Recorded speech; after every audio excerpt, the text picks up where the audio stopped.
Morning, my friends, and I am screwing this stuff up already. All right. Yeah, this is Richard, and your seat at the table.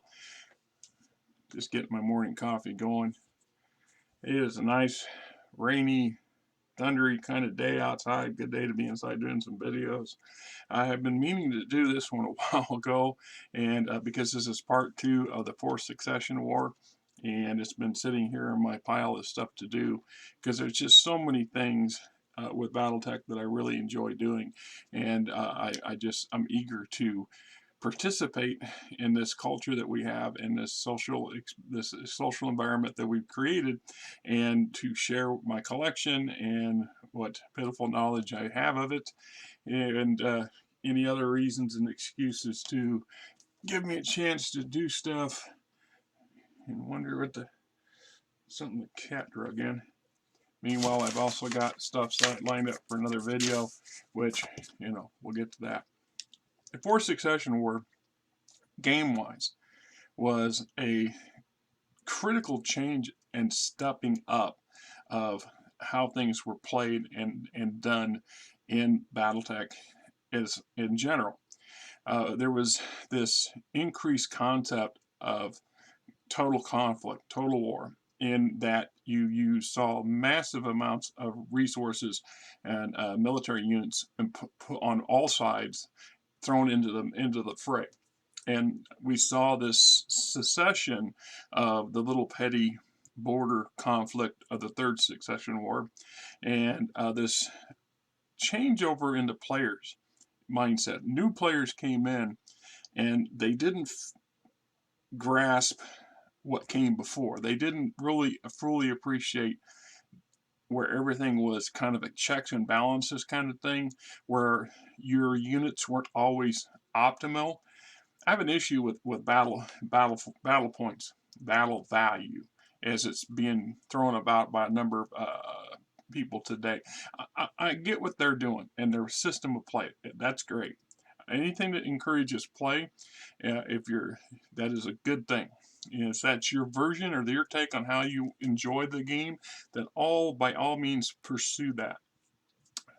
But what it is neutralizing in some ways, or mitigating in other ways, is just how much I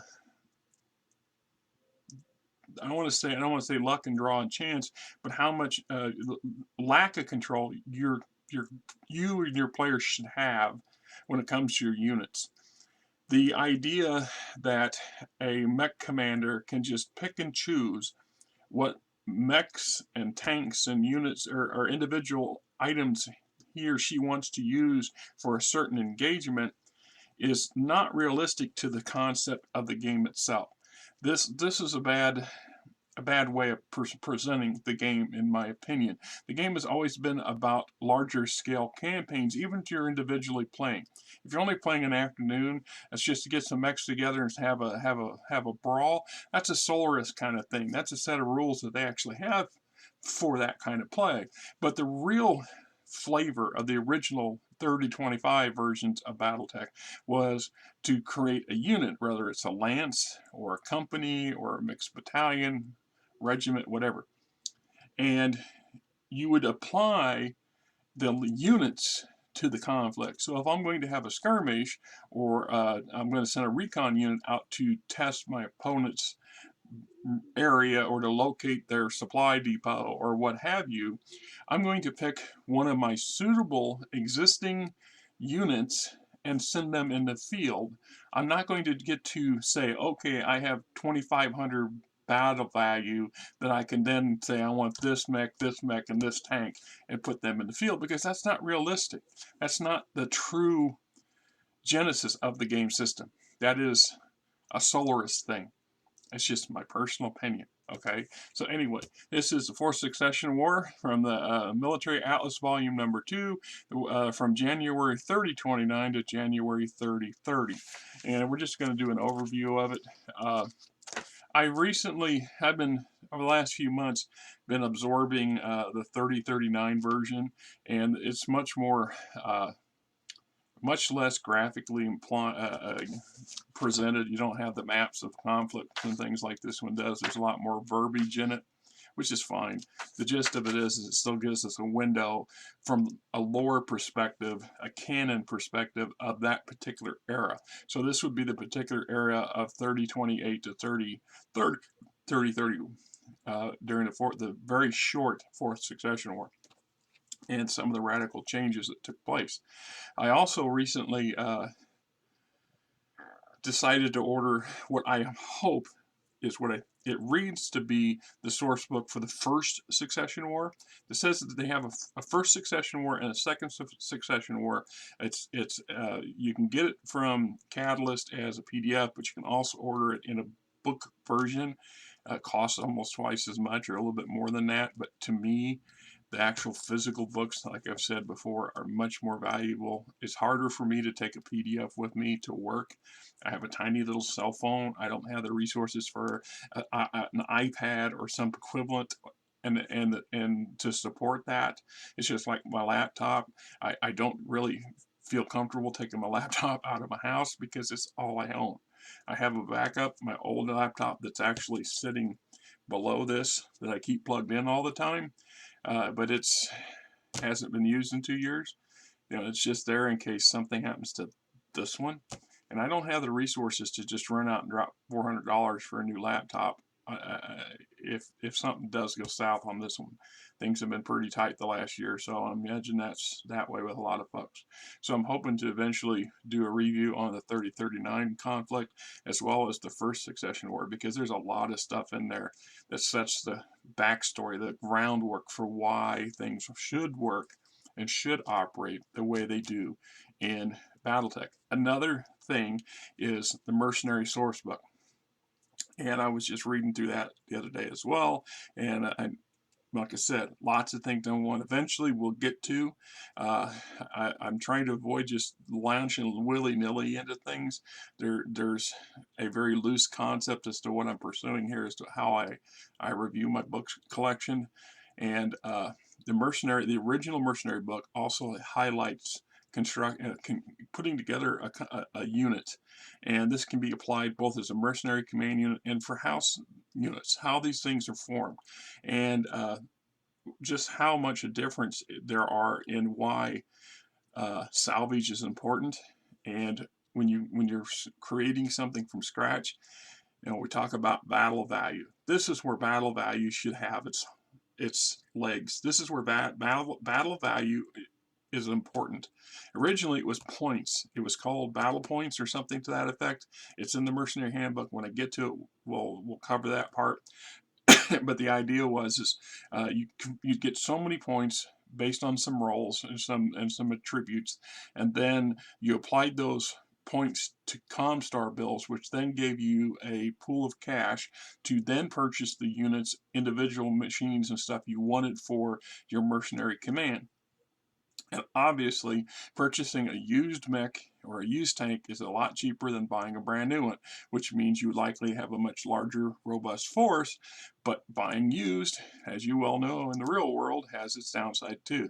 I can't afford a brand new vehicle and support it. It's not just to be able to pay for a vehicle, but you got to pay for that higher cost of insurance and maintenance and other things like that, because it's and your licensing, all that. You're all familiar with that.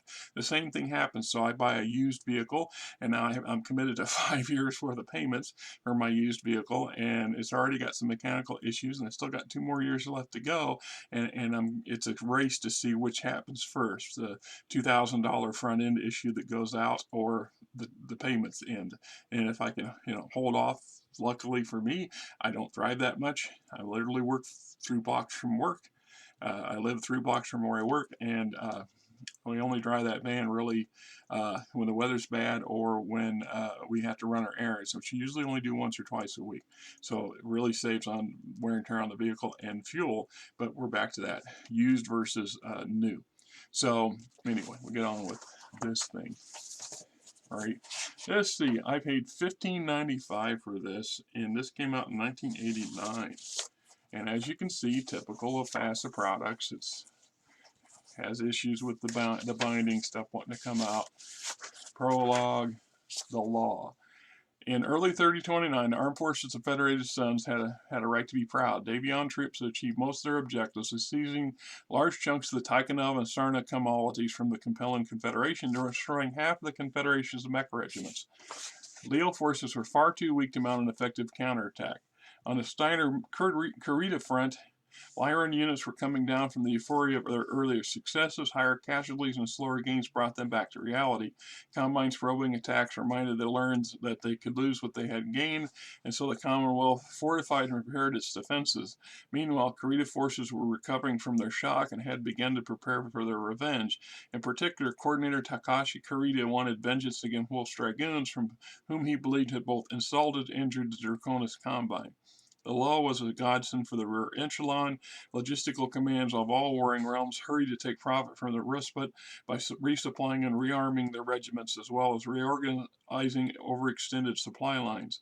Jump ships evacuated the backlog of survivors from regional hospitals near the front to the better facilities closer to home. Comstar officials mediated the reparation of remains of many soldiers killed behind enemy lines. Replacements shuttled to the front to bolster exhausted and depleted units. So you got public reaction, economic effects, continuing conflict. Said here, despite the lull in the fighting, there were a few flare-ups between February 3029 and the renewal of widespread warfare in mid-May. Private war between Wolf's Dragoons and House Kurita accounted for most of these. The 5 elite mercenary regiments of Wolf Dragoons had fought a death duel with their mirror image Kurita unit, the Ryukin, at the conclusion of their contract with House Kurita. After they signed on with the Federated Sons, the fourth war broke out, and they fought the Draconis Combine for the rest of the war. Other than the Dragoon Kurita fighting during the law, the only other important incident was the compelling raid to steal a Federated Sons military secrets. So we can talk about Kurita's a little bit more of the private war with Wolf Dragoons. I also have the source book for Wolf Dragoons to cover a little bit of that. Waukegan, what is that? Wapakoneta, or however you want to pronounce it. Harrow's son.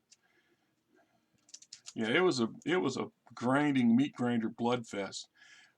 The Wolf Dragoons pretty much wrecked nearly a dozen mainline and elite Kurita fort units, and in exchange, they are almost utterly destroyed. They are reduced to less than a reinforced regiment, or less than a regiment worth of active and functional machinery. Actually, in reality, it's much more like a reinforced battalion. They're that badly beat up by the end of the Fourth Succession War. It takes a long while for them to recover and regroup. Operation Intruder's Common. Attempt to steal what was considered highly advanced technology from NASA's research facility, MASC, the accelerated Miner process that allows you to make your mechs much faster and much stronger, which also turned out to be not much of a red herring as a intentional sabotage on the part of the Federated Sons. Changing politics, Tikhonov Free Republic. So Tikhonov succeeds from the Confederation and becomes, for all intents and purposes, a puppet state of the Federated Sons. Michael Hanse Davion is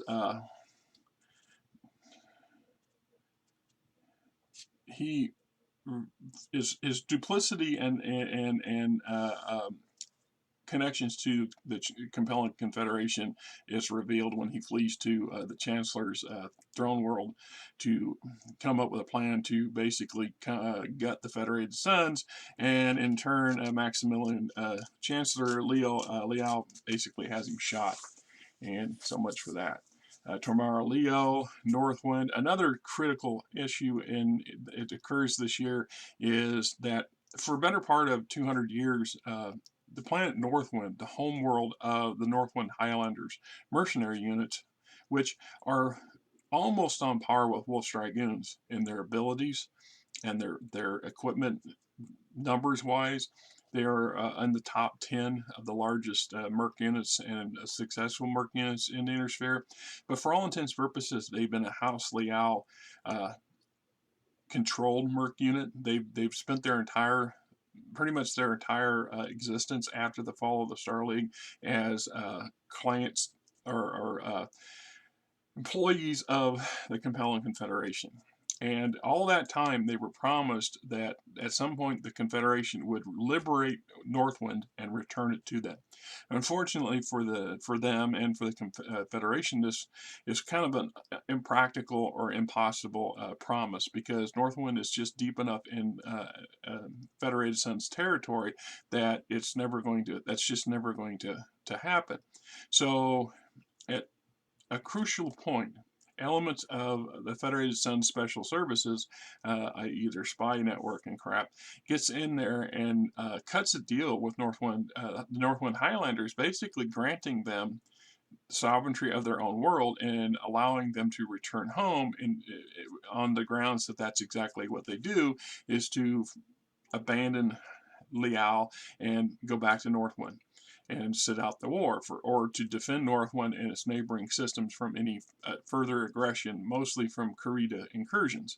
And so this takes place. This further weakens the compelling Confederation's ability to wage war and to defend itself by losing 4 crack regiments and support units. This also sets up some further issues for several generations up the road, but that's another set of scenarios and another set of books.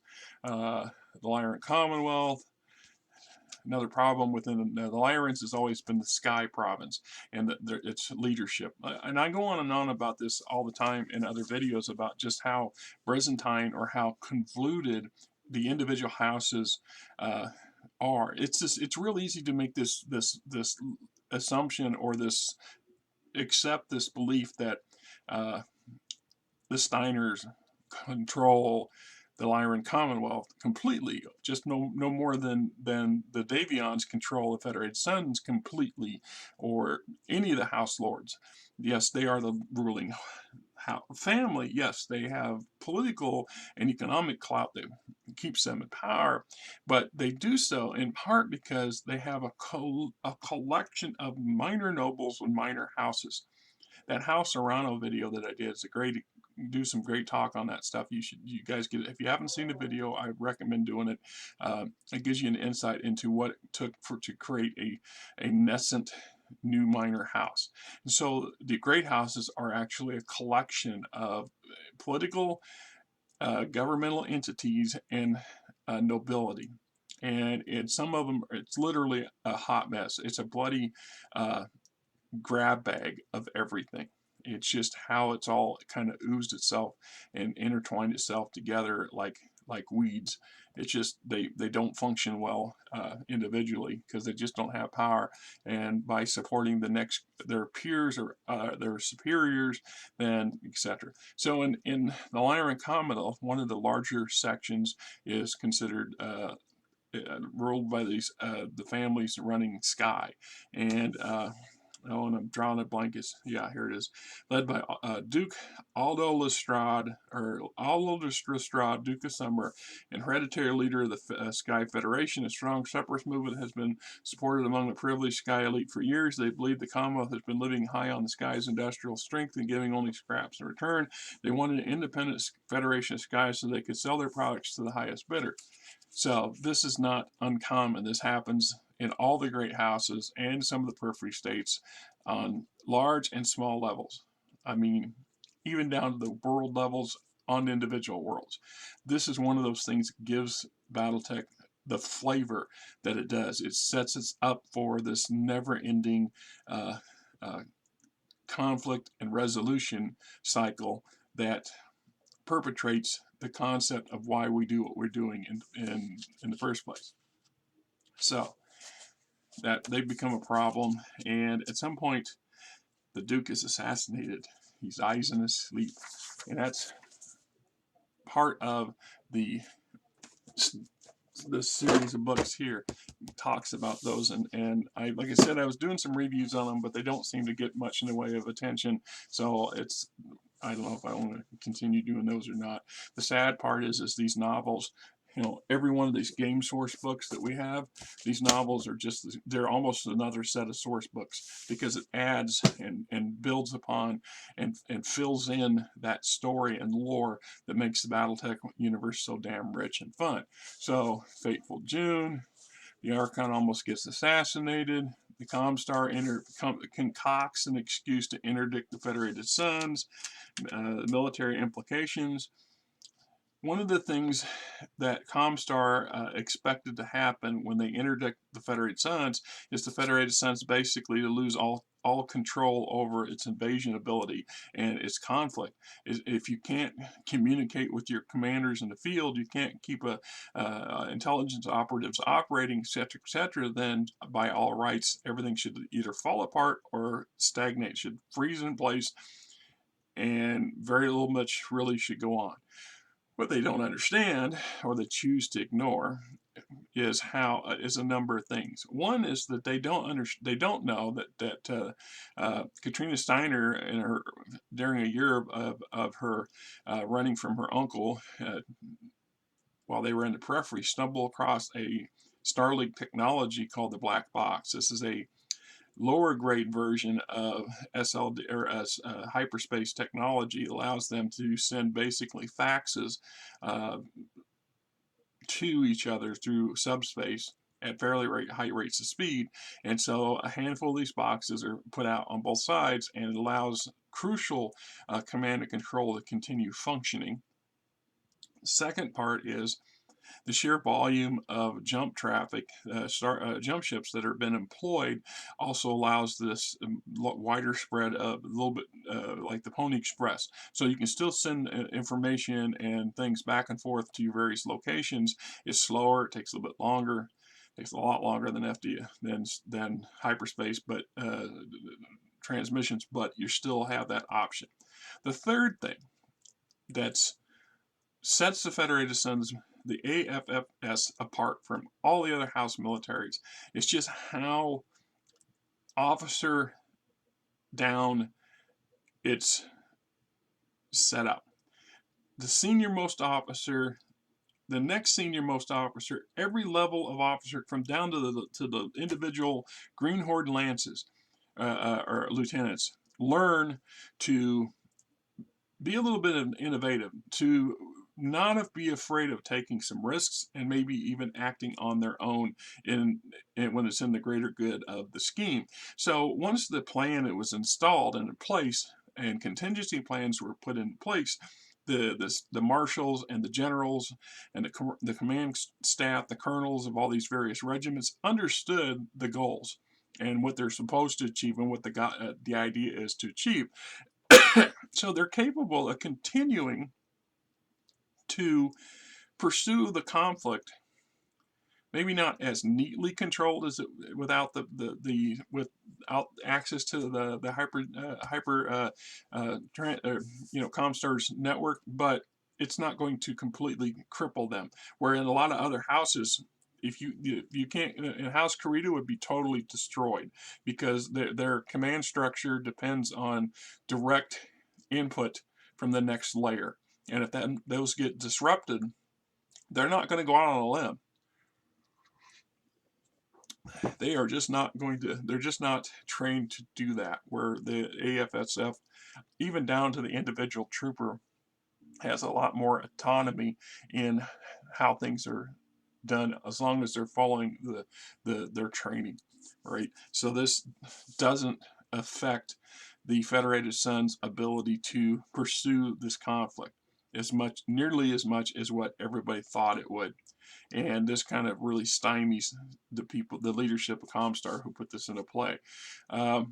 They're also allowed, because Comstar does not interdict the Lyran Commonwealth, Milo and other Federated Suns special services and stuff are able to basically hand off as many of their assets as they can to controllers within the LIC and other agencies within the Lyran Commonwealth, who then have access to the HPG networks that can try to keep things flowing and keep things working. So we talk about intelligence gathering and how this is not completely shut down. We talk about, all right, so military implications. Most obvious effect of the interdiction is that the president of Prince Davion from personally directing his offensive against the compelling Confederation. A series of waiting jump ships passed a message along a circuit called a command circuit from New Avalon to the front, taking at least a week. This system tied up a tremendous number of jump ships, were then drawn away from the AFS. From the very beginning of his planning for the Fourth Succession War, however, Prince Davion had considered the possibility Comstar might intervene. This is why Prince Davion stressed self-reliance to his troops and his commanders. He composed and trained his regimental combat teams to be able to conquer and administer whole worlds with no assistance from support units or personnel, and had no immediate orders from above. Although soldiers and officers of the AFFS have always been considered the least command-bound army in the inner sphere, one of the goals of Operation Galahad was to encourage even more independent thinking. Push your mind as well as your body before you call for help was the guiding directive during the Galahad exercises. Even the most independent unit cannot operate effectively without supplies, transportation, information, and reinforcements. This was the reason for the formation of the Compelling Operations Command. Although the 5 marshals of the COC were technically the highest officers of Operation RAT, they had only advisory power over the soldiers in the field. Commanding the COC was Field Marshal Jackson, the hacker Danik, former commander of the Davion Heavy Guards. Prince Davion promoted Marshal Danik to his advisory staff 10 years earlier. In 3027, the prince gave the marshal the task of coordinating the COC and the support effort for the planned offensive. Josiah Miller, commander of the Transportation Resupply Command of the AFFS. Marshal Rebecca Derwith from the Department of Military Administration, Department of Military Intelligence, and Marshal Clarissa Meinel, the Department of Military Administration, were the other permanent members of the COC.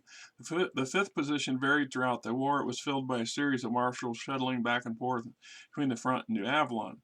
Before the Federated Sons was under interdiction, these marshals carried information about other fronts and about political or economic concerns. During the interdiction, however, these marshals became much more important, carrying the prince's commands and strategies and taking confidential reports from the front back to New Avalon. The COC headquarters moved several times during the war, but was always within 2 jumps of important frontline worlds. Because of these preparations, the offensive against Chancellor Liao continued unabated through June and July despite the interdiction. The AFFS mobilized 11 jump ships that had been held in reserve. These ships immediately began carrying supplies to the front. The AFFS also organized small scout-class jump ships, including those owned by private companies, into 5 command circuits connecting New Avalon, the COC, and the front. We get social effects of the interdiction. Much more problems for the Federated Sons on the social side of things. Just like the economics, the war, it's stripping so much of the limited jump ship capacity that the Federated Sons had available to it to support this massive invasion of the compelling Confederation.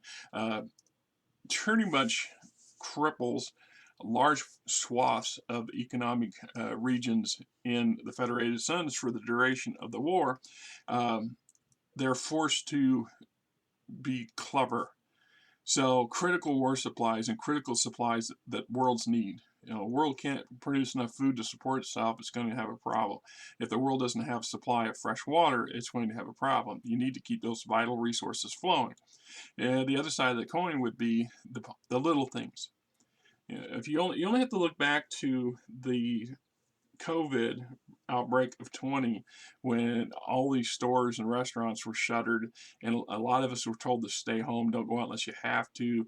Things like Amazon really really took off. It had already been well established, become even more of a critical thing, because then you could pretty much order anything you could get your hands on needed and have it delivered.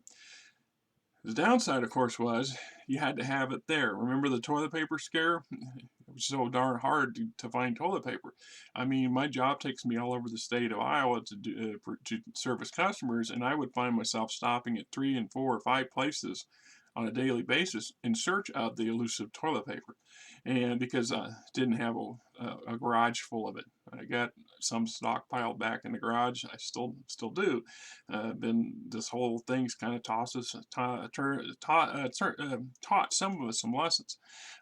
We take that for granted. So when the Federated Suns' economy is having a major hit, its transportation network is all but crippled because they're being stripped away for other duties. Those that remain need to be able to get the most bang for the most buck. So Hanse Davion, being a savvy individual, realizes that he needs to keep the population as happy as possible, and he orders that mainline consumer goods, luxury items should be the most available for the most people. So instead of some luxury ground car that takes up 3 tons of space in a jump ship going to one wealthy so and so, that same 3 tons could be 3 tons of cosmetics or 3 tons of toys, or 3 tons of chocolate covered whatever that would be distributed to a much wider range of people and better suited that space. He made those orders very clear that he wanted to make sure that that's how this base up, not the top down, none of this trickle down BS, because if we've learned anything, the trickle down BS is bullshit. And truth. It should be bottom up. Anyway, so outside reaction. The Comstar interdiction was probably more surprise to some of the other successor states than it was the Federated Sons. The Lyran Commonwealth half expected it because Prince Davion had shared his concern with his ally. The Prince of Archon discussed coping with such eventuality through a series of personal couriers. There was a surprise to the Commonwealth. It was the announcement of the interdiction. It was that the Lyrans had not been sentenced to share the same fate of the Federated Sons. Still, the news caused considerable concern for the Archon and the realm. Interdiction meant the messages had to be delivered physically to the Federated Sons, and this was not only time-consuming, but also vulnerable to enemy attack. Generals of the LCAF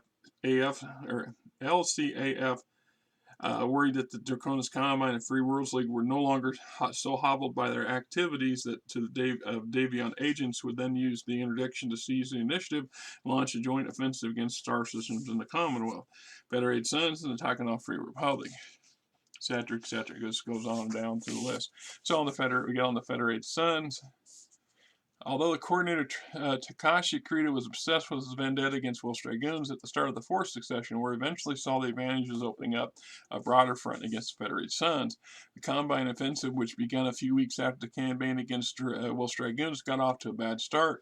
One of the main objectives of the offensive was to cut off House Davion from Terra and the Lyran Commonwealth by taking key worlds located in the Sun's narrow sliver of star systems near Terra. The defeat of Northwind doomed this strategy. Once again, because of clever manipulation on the part of Hanse Davion and his people, they enticed the Highlanders to return home.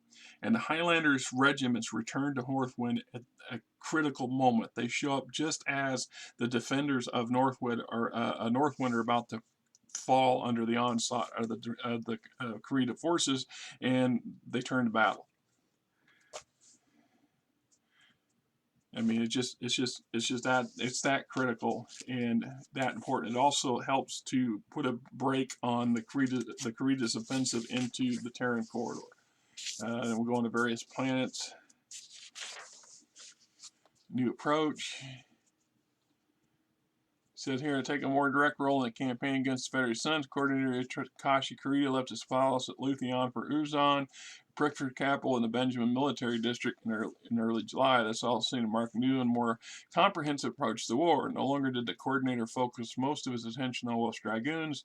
Instead, he took greater interest in the other worlds where the Combine forces fought the AFFS.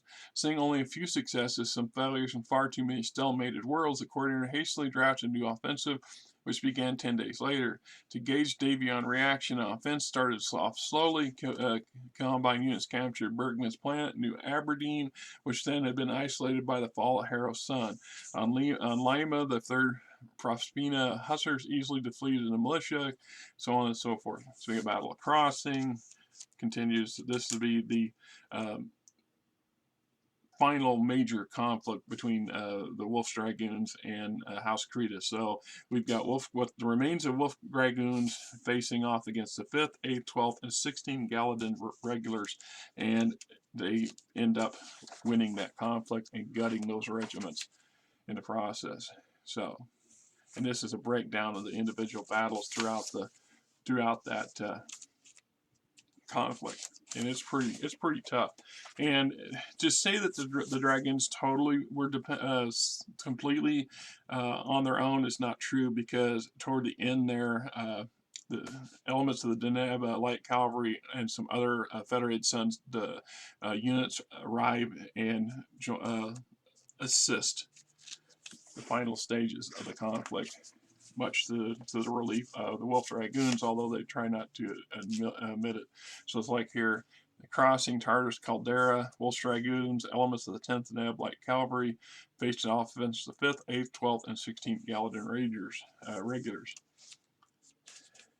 So the conclusion, although the Combine offensive gained worlds and eliminated the Galter Thumb, it did not fulfill the expectations of its planners. The Davion defenders had proven to be stubborn and unwilling to give up worlds without making the Combine pay a high price. For Prince Davion, the fighting on his worlds was a qualified success. As all his troops had checked the Draconis Combine offensive, his forces had suffered heavy casualties in the process. The losses suffered by his troops, especially Wolf's Dragoons, gave the prince much to think about. He also had to consider how much damage was being done to worlds of his state. A lot of other things that go on. When a war fights, it's not just the war. It's the entire population, the economy, everything is in flux. One example, look at what's going over the Ukraine right now. The lion's share of the Russian aggression has shifted to the eastern portions of Ukraine, and because that was the goal of early goal of Putin's people all along. They want to control. They want to open up that corridor.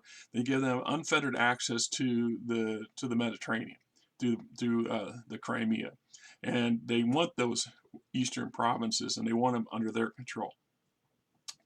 And the war, though, has affected the entire economy of both Russia and the Ukraine. The Ukrainians have really suffered, and they're struggling right now. It's spring. The farmers need to get in the field. You know, they're a country. They have farms. They got farmers. These people need to get their crops started. They need to get them into the field. They need fuel to run their tractors. It's modern. They're not. It's not something from 100 years ago. They're not out there with a mule and a plow. You know, it's a modern country that's taken a major hit, and the disruption of everything, just getting basic supplies through to their people. Their people are suffering all across the country, in places that have not been touched directly by the war. They're still suffering. Most of their fighting age men have been taken off to go defend the country, or have died. Those that are able to stay home are trying to get keep things moving. And it's just any conflict has much deeper. We, as a game, we play the game, and we tend to gloss over or ignore a lot of those kind of concepts. It's just all about the fun and the conflicts, but the truth of the bigger picture, the deeper ties to the lore and to the story, is that everything we do affects something else. There's a series of dominoes in play all the time. So if we're just having a couple fun afternoons of this force and that force, just going after each other for this objective or that objective, it's okay to suspend the belief and not to buy into the bigger picture. But that doesn't change the fact that in BattleTech, in this universe, the bigger picture is there. It's always there. It's always continuing. And for most of us, the butterfly effect and the domino effect are always in play. Always. Right. So compelling front, the fifth wave. Federated Sons had pretty much thinks its own way. The Confederation, despite the compelling raid against Bethel, the FFS saw no need to change its strategy. Preparations, particularly for resupplying their regiments, continued as planned as the soldiers of the AFFS enjoyed every quiet moment during the lull. They knew this would be getting orders to move on again, and orders came late April 30, 29. Fifth wave. 82 mech infantry tank regiments loaded aboard jump ships for the fifth wave of Operation Rat. The AFFS planned to conquer Corey, Zurich, McCann, New Mexico, Mandate, Wee, Wamshield, Tazing, and Sarna. The overall objective was the same as it had always been: conquer the Confederation and destroy as many of the Liao regiments as possible. The fifth wave came at a bad time for the Compellents. A few jump ships in the Sarna commodity have been stripped off to form a command circuit for Operations Intruders Common. As a result, few frontline mechs and armor regiments in the region were isolated from each other, and only reservists defended many worlds. For example, several regiments of poorly trained reservists and volunteers defended Mechab and New Mexico, and they could do little to stop the 5th and 7th Crucius Lancers. Right? Yeah. One of the topics I got in this next video that I'm going to do, we're going to talk about not this particular, but the concept behind it. That, anyway. So, the conflict continues. Federated Sons keeps pushing forward, keeps taking more worlds, keeps destroying more regiments and forces of the compelling Confederation, further neutering them for almost a generation. Takes another 30 years or so for them to really recover, and they recover spectacularly. But that's in a future videos. Various conflicts. Parents Armored Calvary versus the 5th Citrus Fuselers. Yeah, the 5th Citrus Fuselers were a die-hard fanatical unit of veteran troops who were devoted to the Hanse Davion family, and with the death of their duke, they screamed for revenge. They demanded revenge, and they would also be potentially a political liability or thorn in Hanse Davion's side. So in the invasion of Sarna, he intentionally gives orders to the general, the New Citrus, 5th Citrus Fuselers commander, to not deviate from the plan, to hold back and wait for the rest of the reinforcements to all go in at once. And the man, he takes this as a challenge and charges straight into the conflict and runs smack into all 5 regiments of McCarran's Armored Cavalry, who had been stationed on this world temporarily, and because the lack of jump ship ability to move them as a whole unit had stymied their further redeployments. This has a dual effect. The 5th Citrus Fuselers, for the most part, cease to exist. They end up just getting annihilated by the Big Mac. They also do a considerable amount of damage to the Big Mac, enough so that when the rest of the AFFS forces make planetfall and start to push forward the offensive, the Big Mac withdraws, and then it manages to escape the planet in good order. So they capture Sarna. For the most part, the 5th Citrus Fuselers cease to exist, except on paper only. There's just a handful of survivors, and they actually go on to serve Morgan Hanse Davion brilliantly as part of the first Euthan, I don't want to call it irregulars, but it's anyway, it comes up later. He has to put together an ad hoc defense of a critical planet from a pretty slick attack, and he uses part of what's left of the survivors of them along with some other forces to create this 6th wave. Said, let's see, August of 3029, the Armed Forces Federated Sons launched their 6th wave invasions against Compellant Worlds. Although the Comstar interdiction has seriously hampered the relaying of commands and the proper coordination of supplies and replacement troops, the marshals of the COC had received enough positive reports from the front to believe they could launch the next phase of Operation Rat only a week behind schedule. And they do this without getting Prince Davion's permission, because they don't need it. That's the whole point. They know the goal. They know that if they feel that they can successfully achieve those goals, they're going to pursue them, because that's the grand scheme that was established by the prince before this all started. They don't need to get his lockstep, handwritten permission to act, unlike a lot of other houses. Their command structure absolutely would not function without that direct command from their superior. Goes on about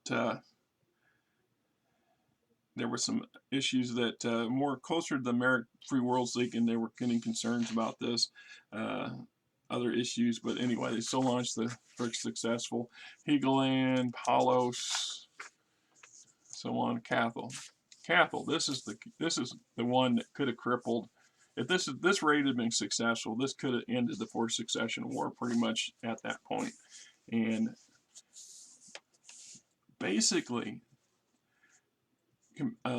Romano Leal convinces her father they need to do something, and they come up with this plan to attack the shipyards at Cathal. The major shipyards, one of the major shipyards and jump ship manufacturing facilities for the Federated Sons. Right now, though, the shipyards were crucial in keeping the jump ship fleet maintained and operating at peak efficiency. And without this ability to do this, the jump ship fleet would be sorely stressed and would slowly start to break down. And so it's against all conventions to directly attack and destroy a jump ship, let alone the fleet facilities used to produce and maintain them.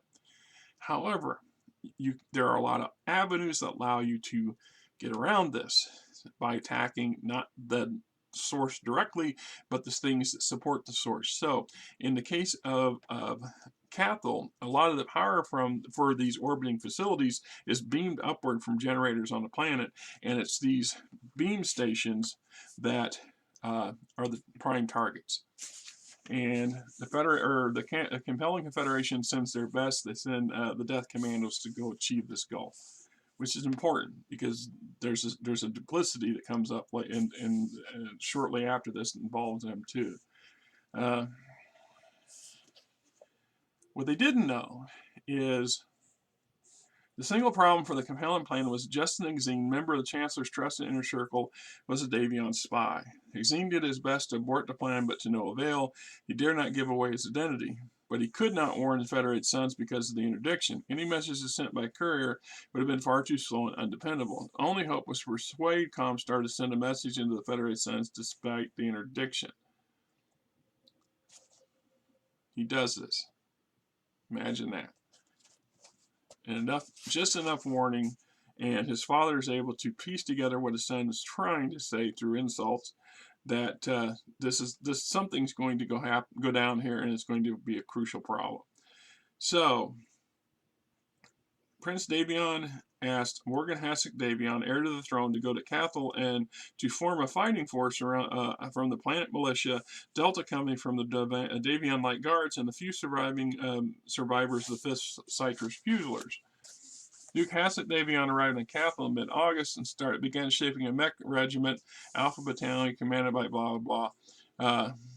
So basically, Alpha Battalion, commanded by Brevet Major Damu, consists partly of survivors of 5th Citrus Fuselers, who call themselves Omega Company, the surly survivors of Sarna. The 2 companies of militia MechWarriors, most in aging light mechs, fill out the battalion.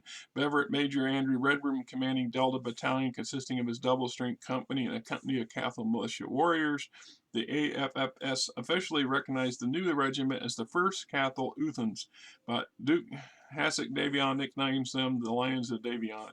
The raid, dropships carrying the Leo Death Commandos and the 2nd Battalion, the 4th Talceti Rangers, entered Cathal's atmosphere. Microwave transmitters from the planet's surface destroyed a Union-class dropship carrying mechs of the Death Commandos. The rest of the compelling strike force divided into 2 groups. A battalion of Talceti Rangers headed for the Meridian Power Company complex of microwave dishes and geothermal links 10 kilometers from the main ground station. Meanwhile, the remaining 2 companies of Death Commandos attack the facility directly. And they're stopped within sight of their objection or their target. Matter of fact, it was a very close call. The Death Commandos darn near achieved the goal, and this is a crucial point in the Fourth Succession War. So we got Thanksgiving.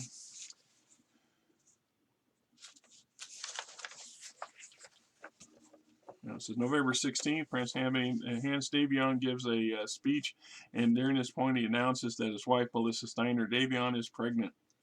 They now have a potential heir to the Federated Commonwealth, which will form out of the Lyran Commonwealth and the Federated Sons. Seventh Way. The war winding down, the AFS rushed to the Seventh Way to Operation Rat to gain as much territory as possible before an armistice. Negotiations between the worlds and the Sarna Commonality were unprotected, fearful. Free World League yielded more secrets. Blah blah blah. The Draconis Font. Lyran Commonwealth. It's kind of turned into a grind fest over there. Worlds are being exchanged, but it's at a much less progressive advance as what it had been. The Lyrans are not really going to advance much further into creative space at this point, and they know that the war is coming to a conclusion. So, the truth is, they're just geared up to hold what they've already gained.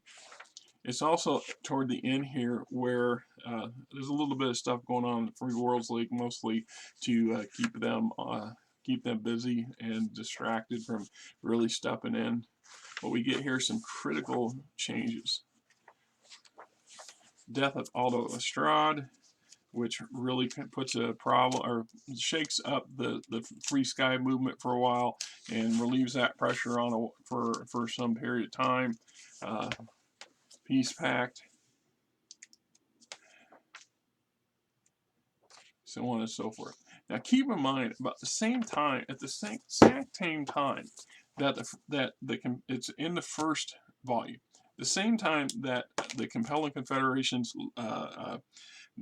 Death Commandos are attacking Cathal.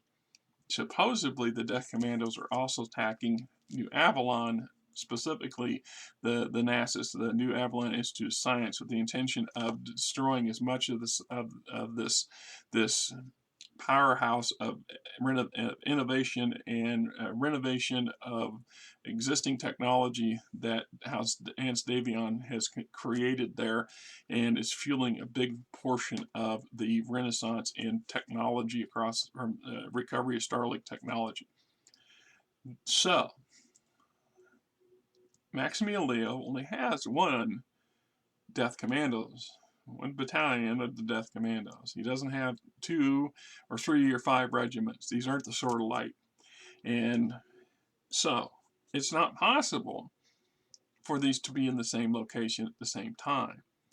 And it comes out that the Death Commandos fight to the last man in both locations. There's some discrepancies that Milo's investigators start to discover in that everything that they do, what little they do recover from the raid on New Avalon, to the mechs themselves, are identical copies, almost identical copies, of the ones that the Federates that were at Cathal, even down to the parts, the serial numbers on the parts that are critical. None of the pilots survive. The pilots obliterate themselves instead of being captured. The bodies they do recover, they can't identify. They're not identified as any known Liao agent. Just saying. It's suspected that they suspect Comstar was behind it. They can't prove it, and even if they could prove it, there's not much they can do about it. But this starts setting the ground for the Federated, the Commonwealth or Federated Sons Comstar war that's going to take place in the shadows in the near future, really near future, and it's just another one of these secret war kind of things that doesn't involve a lot of mechs or anything like that.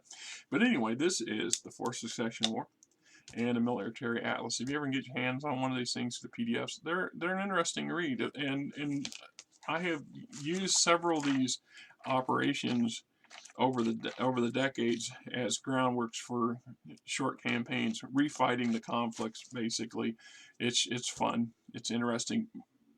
It's another, I don't want to say critical, it's just another solid link in the lore of BattleTech. So for everybody today who's playing in the 3150 campaigns and things like this is those foundations, or those games, their world, their lore, their canon is built on the foundations of this and the next and the next, and all of them fit together.